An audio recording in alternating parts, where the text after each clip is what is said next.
Saya ingat guru SMP saya ngajar mengenai sejarah, ya. Lalu dia berikan kuis, ya. Dia tanya bagaimana keadaan pemerintah yang ada di Indonesia waktu itu, kan dijajah Jepang. Lalu Jepang kalah dalam perang dunia karena dibom negaranya dengan Amerika, ya, dengan sekutu. Dia nyerah total tanpa syarat. Nah, menurut peraturan, kalau kalah ya sudah, semua termasuk jajahannya tuh lepas, ya, kembali atau diberikan kepada pemenang. Jadi bagaimana kondisi Indonesia waktu itu, pemerintahan Indonesia? Nah, jawabannya cuma satu kata, ternyata kosong. Karena Jepang yang menjajah Indonesia itu total kalah, menyerah tanpa syarat. Ya, Belanda yang sebelumnya menguasai Indonesia belum datang. Ya, lalu sebagian pemuda di Indonesia itu tahu bahwa Jepang kalah perang. Lalu apa yang mereka buat? Mereka paksa, mereka culik, ya, Soekarno dengan Hatta itu untuk segera memproklamirkan kemerdekaan. Ya, jadi dulu saya sebagian salah ngerti, saya kira karena kita perang dengan bambu runcing gitu ya, kita bisa merebut kemerdekaan. Sebenarnya nggak gitu, saudara, ya. Itu belakangan memang sih, ya. Tapi sebenarnya karena kosong pemerintahan waktu itu. Jadi Jepangnya itu kalah sama sekutu. Nah, pas saat kosong, saat itulah diproklamirkan kemerdekaan Indonesia. Kami bangsa Indonesia dengan ini menyatakan kemerdekaan, ya, dan seterusnya. Nah, memang setelah itu ada perjuangan lagi di PBB, ya, karena Belanda mau datang, mau masuk. Tapi yang saya mau sampaikan adalah begini, ketika Jepang sudah dikalahkan, nah, kalau Indonesia waktu itu nggak tahu bahwa Jepang sudah kalah, mungkin mereka akan tetap, ya, kita maksudnya, ya, orang-orang pada masa itu tetap saja merasa sebagai jajahan Jepang, ya, nggak bisa ngapa-ngapain. Tapi karena sebagian orang tahu, lalu mereka paksa, ya, mereka culik Soekarno dan Hatta, harus proklamirkan itu kemerdekaan, disiarkan lewat RRI kalau nggak salah waktu itu, ya. Ya, karena deklarasi itu penting, diberitahu, ya, kita merdeka. Nah, tapi berita itu nggak sampai ke seluruh Indonesia. Itu zaman belum seperti sekarang. Kalau sekarang, waduh, ya. Saudara, khotbah dimanapun, di bagian dunia yang lain bisa ngikutin. Real time. Ya. Kalau dulu nggak seperti itu. Jadi kalau informasi itu kita nggak tahu, kita bisa tetap hidup merasa sebagai jajahan dari Jepang. Bahkan sekian puluh tahun setelah itu, saya lupa tahun berapa, ya, mungkin tahun 80-an atau 70-an. Saya kira tahun 80-an, ya, atau 70-an akhir.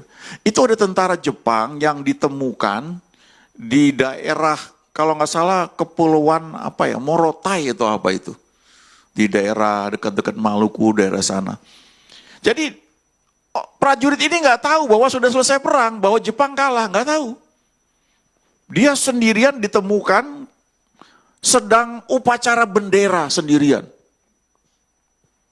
Ya, lalu diberitahu, dia singkat cerita dibawa ke Jepang gitu, bahwa sudah selesai perangnya. Nah, jadi kalau kita nggak tahu, saudara, kita bisa hidup dalam perbudakan. Itu yang terjadi dulu. Ya. Apalagi zaman Belanda, saudara, ya. Zaman Belanda kan ratusan tahun kita, 350 tahun. Jadi ada sikap inlander gitu, ya. Sikap orang pribumi yang menganggap orang barat tuh tuan.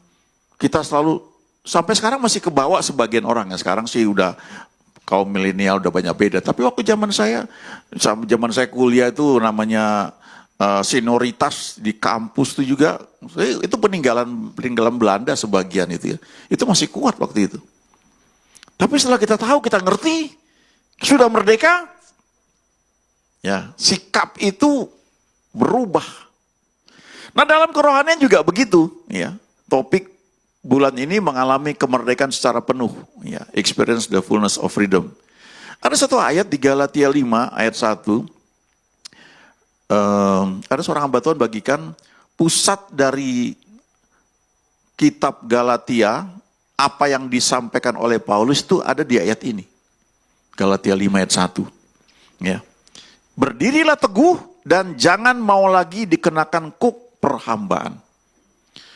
Jadi ceritanya Paulus memberitakan Injil, orang-orang di Galatia bertobat, lalu Paulus pergi, lalu datang orang-orang lain, orang-orang Yahudi, ya, yang mungkin kan waktu itu kan baru terjadi ya. Jadi Yesus baru disalibkan, mati, dibangkitkan, kemudian dia utus murid-murid ya untuk memberitakan Injil kemana-mana, ada aniaya, lalu Paulus termasuk yang menganiaya, kemudian Paulus bertobat, lalu Paulus dipakai untuk menyampaikan kabar baik. Jadi sebagian tuh sekali lagi teknologinya belum kayak sekarang. Ya, sebagian mungkin masih belum tahu. Jadi mereka ketika dengar keselamatan dalam Tuhan Yesus, mereka mencampur adukan antara perjanjian lama dengan perjanjian baru. Ya. Di antaranya sebagian orang mengajarkan perlu disunat. Lalu Paulus dengan keras sekali bilang, kalau kamu disunat dan mengandalkan aturan-aturan di perjanjian lama, maka sia-sia Kristus, kamu di luar kasih karunia. Lalu dikatakan lagi, kalau kamu melakukan satu hukum Taurat, yang lain harus dilakukan. Dan Taurat itu bukan 10 jumlahnya, tapi 613. Jadi emang gak ada yang bisa sebenarnya sih. Makanya Paulus datang memberitakan kabar baik tentang kasih karunia, dan dia cukup keras ngomong di kitab Galatia ini ya. Tapi pusatnya adalah ini. Berdirilah teguh dan jangan mau lagi dikenakan kuk perhambaan. Ya, kita sudah merdeka di dalam Tuhan Yesus, merdeka bukan untuk berbuat dosa, tapi untuk hidup dalam kebenaran. Nah, kenapa bisa terjadi kuk perhambaan? Ya, di slide berikutnya ini. Karena pengertian yang kurang tepat. Diperlukan pengertian yang benar. Dan itu ya perlu belajar. Ya. Sebagian hamba-hamba Tuhan itu kalau saudara perhatikan mereka melayani menjadi luar biasa karena perjumpaan dengan Tuhan. Dan perjumpaannya itu sebagian itu sangat spektakuler. Dan ketika mereka mengalami itu, tidak selalu, tapi sebagian pengertiannya dalam Injil itu masih agak ketinggalan dengan pengalamannya. Sehingga sebagian menafsirkan pengalamannya kurang tepat. Ya, butuh waktu untuk akhirnya ada penyesuaian-penyesuaian. Ya, sebagai contoh, ini saya pernah ceritakan ya. Ada orang yang Tuhan pakai luar biasa, pelayanannya berkembang sekali sekarang. Tapi mungkin karena dia juga relatif baru ya, dibanding hamba-hamba Tuhan yang lain. Ya, jadi dia menyampaikan sesuatu yang kurang tepat ya. Dan itu agak ramai di internet waktu itu ya. Mengenai keselamatan. Ya, kita percaya jelas bahwa satu-satunya jalan keselamatan hanya Yesus. Tapi dia dalam teachingnya tanpa sadar mungkin mengajarkan bahwa ada jalan lain. Ya. Dan habis itu banyak hamba Tuhan yang lain memberikan masukan ya. Tidak seperti itu. Nah, jadi kuk itu bisa terjadi seringkali karena pengertian yang kurang tepat. Ya. Roma 10 ayat 2, Paulus bilang begini, sebab aku dapat memberi kesaksian tentang mereka, orang-orang Yahudi maksudnya, bahwa mereka itu sungguh-sungguh giat untuk Allah. Sama seperti Paulus dulu. Giat sekali. Ya. Termasuk giat menganiaya jemaat Tuhan. Nah, sebagian ada orang-orang yang belum kenal Tuhan ya seperti itu. Ya. Mereka sungguh-sungguh giat untuk Allah tetapi tanpa pengertian yang benar. Kayak diperlukan pengertian. Supaya kalau kita lakukan sesuatu itu kita tahu ini betul. Ya.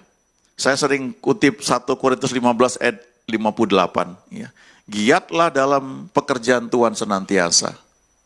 Tapi dikasih tahu lagi. Ya. Dalam persekutuan dengan Tuhan jerih payahmu tidak sia-sia.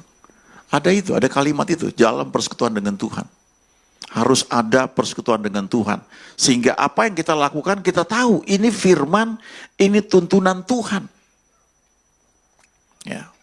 Ayub 34 ayat 35, ini Elihu yang ngomong. Ya. Ayub itu waktu dia mengalami malapetaka, ada 3 orang temannya yang datang, Ya, selama seminggu, 7 hari 7 malam mereka duduk diam nemanin Ayub. Mereka nggak ngomong karena mereka melihat penderitaan Ayub yang luar biasa.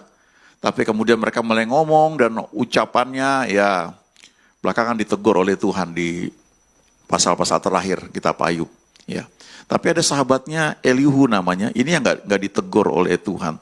Jadi kalau kita baca kitab Ayub, kita mesti perhatikan itu siapa yang ngomong dan kita mesti bandingkan dengan istilahnya itu benang merah secara keseluruhan. Karena tidak semua yang dikatakan itu sejalan dengan firman Tuhan yang seharusnya ya. Ayub berbicara tanpa pengetahuan dan perkataannya tidak mengandung pengertian.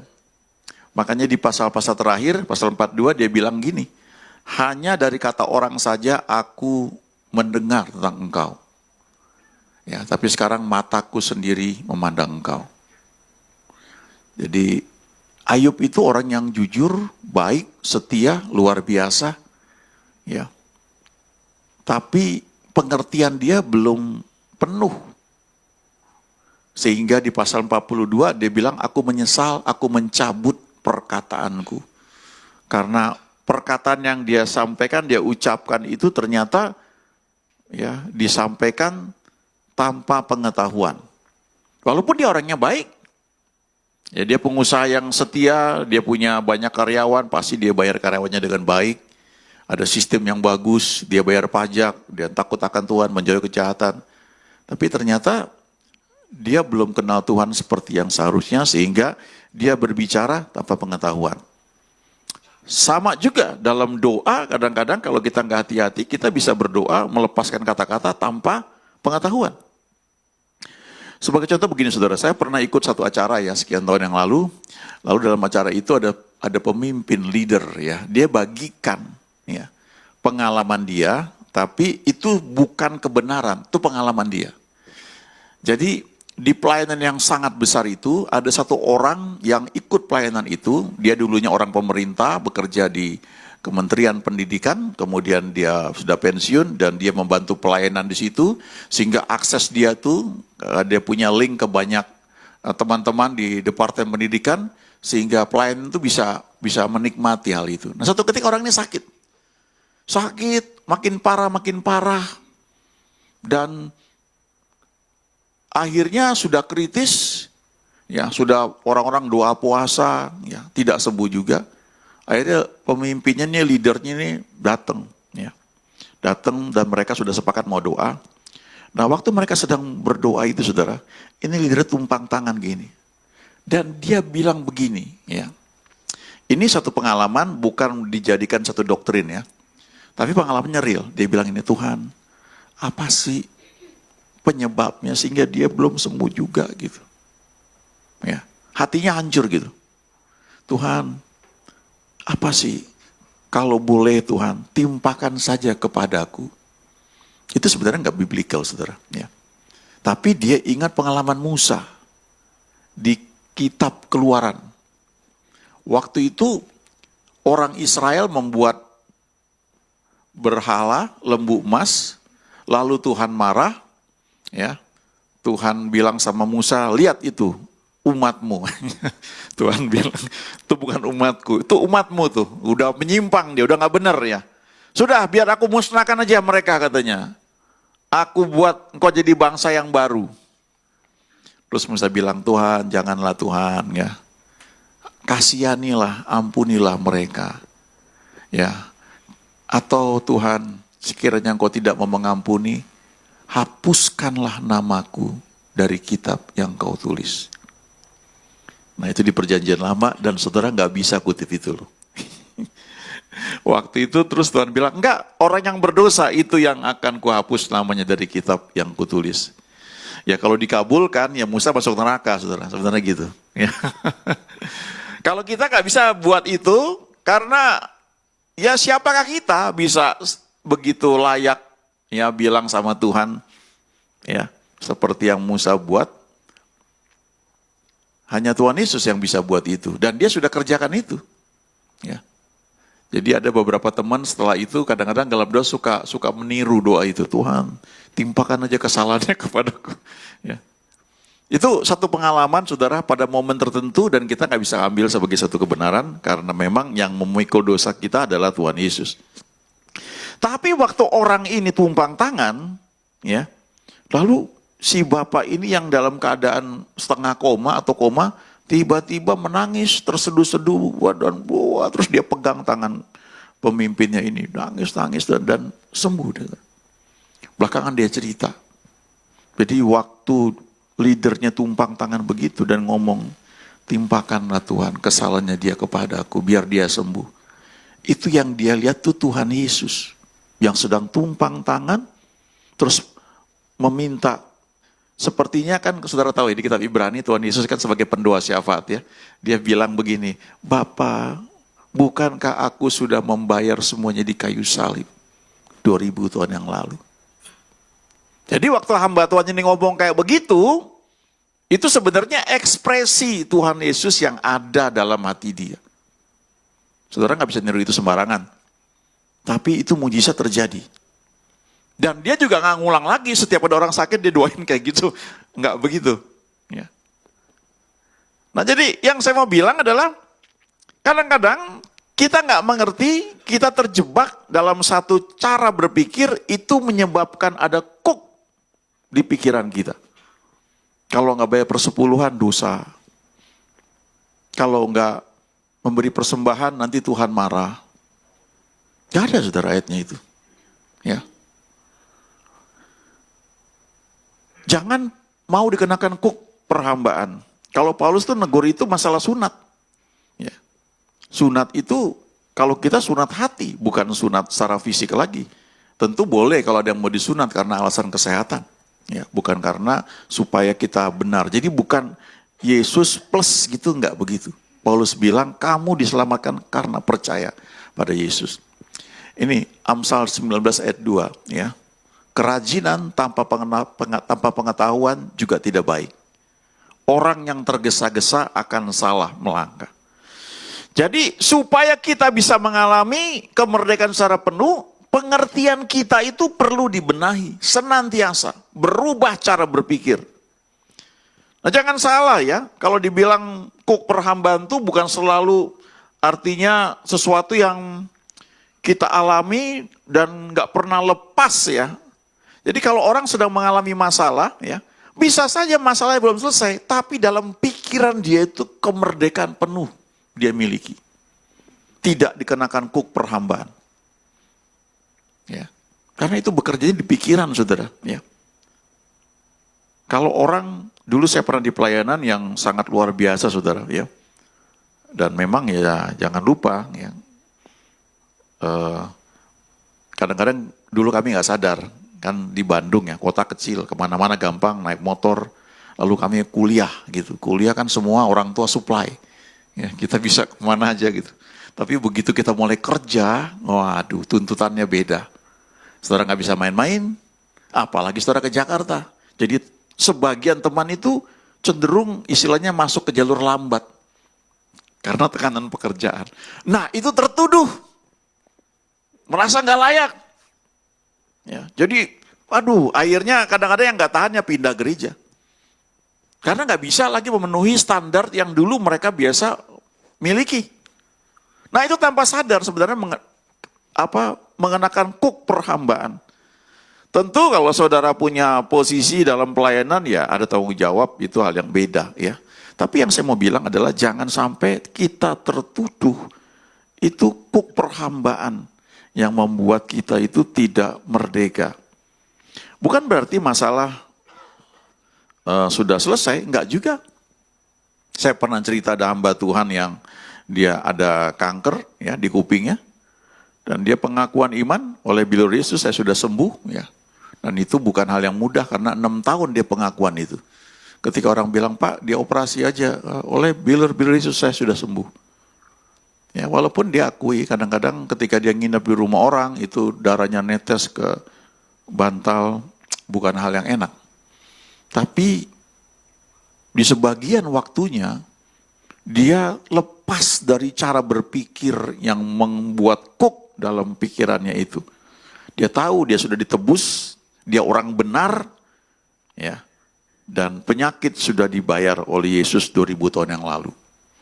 Realisasinya butuh sampai 6 tahun. Kemarin kami ada acara ya.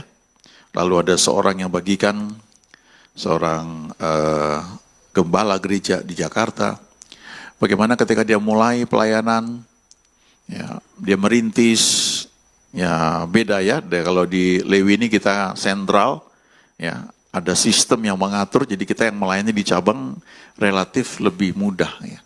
Tapi kalau yang sendiri itu merintis, harus mikirin banyak hal, bagaimana bayar kontrak dan segala macam. Oh, dia cerita masa-masa sulit ya ketika dia alami itu, dan butuh waktu mungkin 20 tahun ya.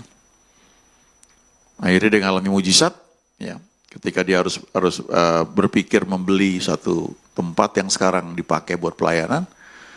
Lalu ada orang yang kalau nggak salah tuh 20 tahun ya, dia membina hubungan baik. Gerejanya beda. Ya, gereja tempat lain. Tapi orang itu suka datang ya, dilayani doa. Suatu ketika orang itu tahu bahwa tempat ini mau dibeli, ya mau direnovasi, pokoknya butuh biaya lah. Jadi dia datang, dia lihat. Oh ya udah, dia pulang. Udah berapa lama dia telepon, Pak bisa ketemu? Ya ketemu, dan terus singkat cerita ya suami istri ini bilang, Pak kami mau menabur dan kasih cash 1 miliar. Ya. Bukan anggota jemaat. Ya. Nah, mungkin kelihatannya tuh simpel gitu ya, tapi ada proses yang dia lalui, percaya pada Tuhan. Mungkin dia nggak ngakui secara detail sih, tapi dia percaya yang pastilah dia ngomong ya.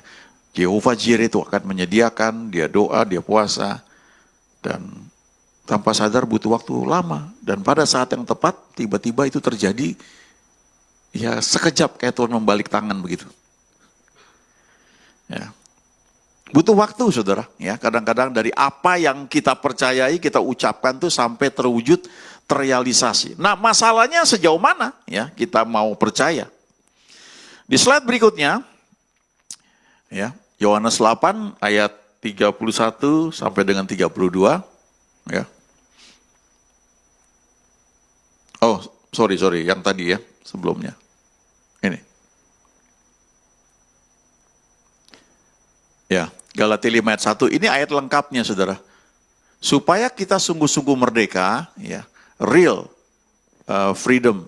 Kristus telah memerdekakan kita ya dari dosa, dari penyakit, dari kemiskinan, dari kutuk, dari semua surat tuduhan.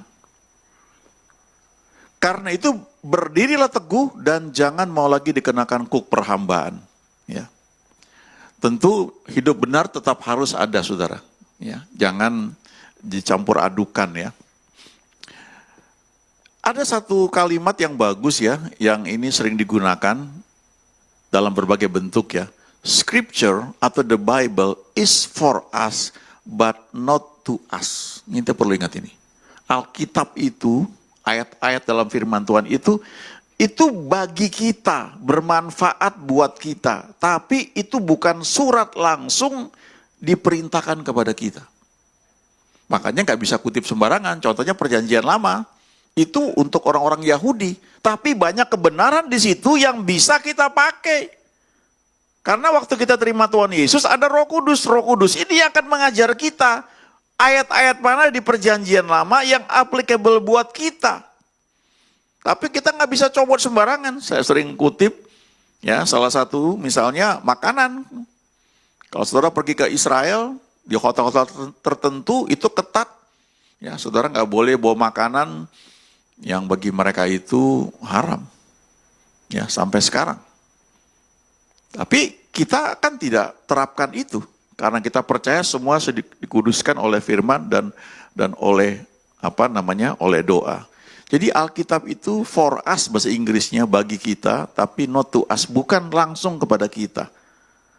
Ya, tentu ada hal praktis di surat-surat terutama yang bisa kita terapkan ya soal banyak ya, soal suami dengan istri, orang tua dengan anak, ya, kita dengan bawahan, bagaimana bersikap dan sebagainya. Ya, itu hal-hal praktis. Itu bisa kita terapkan langsung, tapi yang lainnya kita harus tentunya dalam tuntunan Roh Kudus ya. Nah, ini kalimat yang bagus di 1 Timotius 2 Timotius 2 ayat 15. Kalau bunyinya bahasa Indonesia itu sebagai seorang pekerja yang berterus terang memberitakan kabar baik atau kebenaran itu. Tapi bahasa Inggrisnya itu rightly dividing the word of truth. Saya sering sampaikan ini karena ayat ini sangat memberkati. Ya. Hendaklah engkau sebagai seorang pekerja terampil dalam ini, dividing the word of truth, memilah-milah gitu. Gak bisa main comot terus, gak bisa begitu. Ada satu frame cara berpikir yang merupakan satu rangkaian dari perjanjian lama sampai perjanjian baru. Dan pusatnya adalah Kristus, Yesus. Nah, dalam penafsiran kadang-kadang bisa berbeda, itu sebabnya banyak sinode. Ya, banyak saudara, ada yang bilang ratusan atau ribuan ya total. Mungkin bukan sinode ya, tapi aliran. Tapi pusatnya Kristus. Kalau pusatnya bukan Kristus atau Yesus, ya forget it. Kita nggak ngomong itu. Saya sebutlah beberapa nama Christian Science, kita nggak ngomong itu. Mereka sebut Kristen, tapi bukan memusatkan Yesus sebagai pusat dan menjadikan Yesus sebagai Tuhan. Tidak semua aliran yang menyebut dirinya Kristen itu mengaku Yesus sebagai Tuhan. Ya, kalau sekarang itu sah. Mereka buka gereja di mana saja. Zaman Gus Dur itu dibebaskan. Kalau sebelumnya nggak bisa seperti itu. Ya, jadi hati-hati waktu kita mendengar berbagai macam teaching, pusat the Bible itu adalah Kristus. Dia firman yang menjadi manusia. Dia firman yang diperagakan.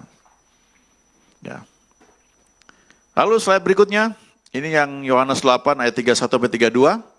Maka katanya kepada orang-orang Yahudi yang percaya kepadanya, jikalau kamu tetap dalam firman-Ku, kamu benar-benar dalam murid-Ku, dan kamu akan mengetahui kebenaran, dan kebenaran itu akan memerdekakan kamu. Nah, kita ingin selalu ada di sini, ya. Merdeka. Jadi kita lakukan sesuatu itu bukan karena, terpaksa gitu. Enggak begitu. Saudara mengikuti rambu lalu lintas tidak melanggar tuh bukan hanya terpaksa, kalau melanggar nanti ditangkap gitu. Tapi ngerti memang begitu. Dan lakukan dengan sukacita. Kita ngerti kebenaran dan membuat kita merdeka. Melakukan itu bukan satu paksaan. Memang waktu kita mungkin masih kecil ya, orang tua kita melatih. Saya juga dipaksa gitu sama ibu saya. Kalau siang, tidur siang. Padahal saya maunya pulang sekolah tuh main layangan. Ya. Jadi ibu saya keras pakai rotan, saya harus tidur siang. Mana saya pikir, teman-teman saya yang lain bisa main layangan siang-siang. Ya, perlu keras gitu. Belakangan saya baru ngerti, ternyata itu manfaatnya baik. Setelah saya ngerti ya beda. Nggak usah disuruh ya mau tidur siang. Malah waktu udah kerja nggak bisa tidur siang kan. Ya. Kalau di Jepang itu ada waktunya buat tidur loh. Ya. Betul ya? Teman-teman yang sudah pernah ke Jepang atau baca artikelnya, mereka ada tempat tidur lipat ya. Mereka bisa tidur mungkin 10-20 menit atau berapa menit ya, tapi bisa pules dan mereka percaya itu akan menyegarkan. Nah, apa langkah-langkahnya? Ya. Yang pertama harus percaya kepada Yesus. Saudara baca di sini ya. Maka katanya kepada orang-orang Yahudi yang percaya kepadanya. Ini kalau diterjemahkan bahasa sekarang, maka kata Yesus kepada orang-orang Kristen yang percaya kepadanya. Tidak semua orang Kristen percaya kepada Yesus, saudara. Ya, enggak semua. KTP-nya Kristen, tapi belum tentu percaya kepada Tuhan. Harus percaya kepada Yesus. Baru yang berikutnya tetap dalam firman, ya, dan akibatnya menjadi murid. Dan ini yang saya bilang murid ya, saudara. Matius 28 bilang jadikan semua bangsa murid, bukan jemaat. Walaupun jumlah jemaat itu salah satu ukuran, tapi tidak berhenti sampai jemaat. Harus jadikan murid. Ya. Nah, kalau murid, bahasa Inggrisnya disciple, di situ ada disiplin. Nah, pada titik tertentu ketika saudara melayani, mau nggak mau saudara, itu membentuk saudara menjadi orang yang disiplin. Tentu kita ada prioritas begitu ya, tapi habis itu ini nggak bisa enggak. Tapi percayalah buat ya adik-adik yang sekarang junior church ya, atau yang melayani ya. Saya dulu nggak menyadari, tapi kalau sekarang saya melihat, terlibat di pelayanan itu manfaatnya luar biasa. Karena kita diajar berorganisasi, diajar mengatur kehidupan kita, memilah-milah. Karena kalau kita masih sekolah, kita belajar, lalu ada waktunya kita mau pelayanan, mau latihan. Tentu ada orang tua mengontrol juga, nggak boleh sembarangan. Ya, kuliah, sekolah kita mesti bagus ya. Kalau zaman dulu saya, karena saya kos sendiri, ya harus ngatur sendiri. Ya, saya bersyukur dalam segala keterbatasan, ya akhirnya ya bisa dilalui. Tapi sebagian orang lalai, ya, karena tidak terkontrol. Disciple, murid, saudara punya skill hebat, tapi kalau nggak jadi murid, ya itu talenta yang saudara punya itu kayak apa ya, gampang mengalir terbuang. Ini nggak bisa dihindari, saudara. Ya. Menjadi seorang murid, ya definisinya nanti bisa luas. Tapi yang saya mau bilang ada disiplin, ya, ada apa namanya, mengelola diri sendiri. Ya, kalau saudara suka nonton bola, kemarin ada bola kan, ya, pertandingan jam 2 pagi kan. Saudara menonton kan mesti bayar harga tuh. Tapi kalau saudara kerja, apalagi saudara punya posisi, saudara mesti ngatur banyak hal, itu kadang-kadang pilihan. Ya, kalau mau aman cuti aja. Dulu saya waktu ada hamba Tuhan Derek Prince datang ke Indonesia, saya sengaja cuti karena saya mau hadir. Ya. Tapi kalau saudara mau dua-duanya, nanti bentrok gitu. Saudara nonton puas, tapi di kantor saudara teler, nanti dampak ke pekerjaan. Mau nggak mau ini ya. Nah dampaknya nanti akan mengetahui kebenaran. Nah kata kebenaran ini, mengetahui ini ginosko, dan kebenaran adalah firman Tuhan. Nah waktu kita memahami kebenaran itu, kita itu merdeka. Di pikiran, saudara. Jadi kadang-kadang doa belum terjawab, tapi kemerdekaannya sudah ada. Saya makin memahami ya, kadang-kadang itu hati itu penuh sukacita. Walaupun ini ada hal-hal yang belum tertangani. Secara logika nih blok, nggak ngerti. Tapi seringkali ada nyanyian. Kadang-kadang bisa, God you're so good, God you're so good. Itu aja jadi berulang-ulang. Belakangan saya makin menyadari, rupanya saat itu di dunia roh sedang terjadi sesuatu yang untuk terrealisasi itu butuh waktu. Gak lama setelah itu, ting, mujizat terjadi. Oh haleluya, puji Tuhan. Ya sama seperti yang saya ceritakan tadi, 1 miliar. Ya, emang diperlukan untuk pelayanan itu ya. Sekarang perkembangannya berkembang sekali. Tapi berapa lama kita bertahan? Ya, percaya sampai yang di pikiran ini yang sudah merdeka terrealisasi dalam kehidupan kita. Slide terakhir, bagaimana kita bisa mencapai hal itu ya? 3 prinsip sebenarnya dari ayat sebelumnya sih. Yang pertama ya, mengenal Bapa, mengenal itu ginosko ya. Yohanes 17 ayat 3. Inilah hidup yang kekal itu, yaitu mengenal dalam keintiman. Lewat Tuhan Yesus tentunya. Ya, ini pertumbuhan saudara. Mengenal kasih Bapa. Ya. Tanpa sadar mungkin kita, dulu saya di pelayanan, apalagi saya banyak baca buku Watchman ya. Watchman itu hamba Tuhan yang mengajarkan tentang melayani sebagai hamba. Dan itu bagus, dan itu luar biasa, dan itu betul. Tapi di sisi lain saudara, kadang-kadang kita lupa ini. Bahwa kita ini anak dari Bapa yang sangat baik. Ya, kita sebagai hamba itu membuat kita apa aja kita nurut Tuhan. Dan itu betul nggak salah. Tapi kita sebagai anak, kita menyadari betapa baiknya Bapa itu buat kita. Tidak mungkin dia merancangkan yang jelek buat kita. Kita di dunia ini aja tahu merancangkan yang baik buat anak-anak kita dalam segala keterbatasan kita. Apalagi Bapa yang di surga. Menyadari itu saja membuat banyak kekhawatiran tuh hilang. Cuma kita memang harus tetap mempertahankan itu. Ya, jaga pergaulan. Ini yang nomor 2, pilih lingkungan yang membangun. Ada kalimat yang bagus, perlihatkan saya teman-temanmu, dan saya akan tahu kamu akan kemana. Hati-hati memilih orang, hati-hati bergaul, hati-hati dalam grup WhatsApp, karena spirit negatif itu merusak, saudara. Walaupun itu fakta, tapi spiritnya itu. Kalau saudara apalagi melayani, saudara sebagai seorang mungkin pendoa, itu mesti dijaga. Ya, supaya firman yang keluar itu tidak terkamiri istilahnya ya. Baru yang ketiga, perlu ketekunan. Seberapa jauh kamu mau berjalan?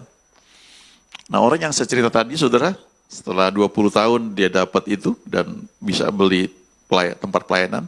Dia cerita ada saat-saat di mana sendirian, orang-orang yang bersama dia meninggalkan pelayanan. Ya. Karena banyak hal lah ya. Tapi akhirnya dia jalan terus, ada masa-masa dia juga menyerah. Lalu dalam satu kebaktian, ya di daerah lain, gak ada yang kenal, dinubuatkan. Tidak adanya dia mau lari keluar, diteguhkan. Dan akhirnya, ya dia masuk ke dalam pelayanan terus. Ya sekarang dia sudah peroleh apa yang sekian tahun lalu itu sulit sekali.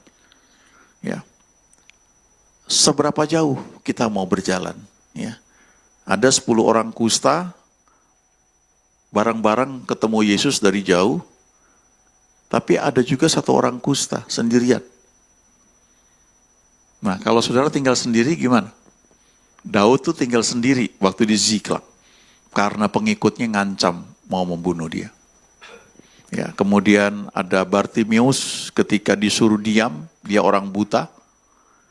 Ya, dia berseru, sampai akhirnya Yesus memanggil dia dan dia memperoleh kesembuhan. Ada perwira Kapernaum yang imannya mengherankan Yesus. Ada perempuan Sirofenisia yang dalam tanda kutip bisa mengubah Tuhan itu. Lalu ada perempuan yang sakit pendarahan yang gak mau orang lain tahu, diam-diam aja. Yang penting saya jamah ujung jubahnya. Dan tiba-tiba dia sembuh. Ya. Kita bersyukur di pelayanan, kita dikuatkan, ya banyak orang, tapi mungkin ada saat-saat saudara sendirian. Seperti perempuan yang sakit pendarahan ini. Atau saudara seperti perempuan Sirofenisia. Saudara terus datang kepada Tuhan, walaupun nampaknya Tuhan seperti diam. Dan akhirnya anaknya disembuhkan. Atau kayak Bartimeus. Bartimeus juga teriak. Anak Daud, kasihani aku, teriak terus. Perlu kita berseru begitu rupa, perlu ketekunan, tapi juga yang saya katakan sebelumnya tadi, perlu pengertian. Nah, hari ini kita akan berikan persepuluhan kita, ya, mari siapkan. Saya selalu tekankan, ingatkan, beri dengan pengertian, beri dengan iman, bahwa ini firman Tuhan, ini kehendak Tuhan, ini akan dikelola oleh pengurus gereja, tetapi sikap hati kita yang naik ke atas. Yuk.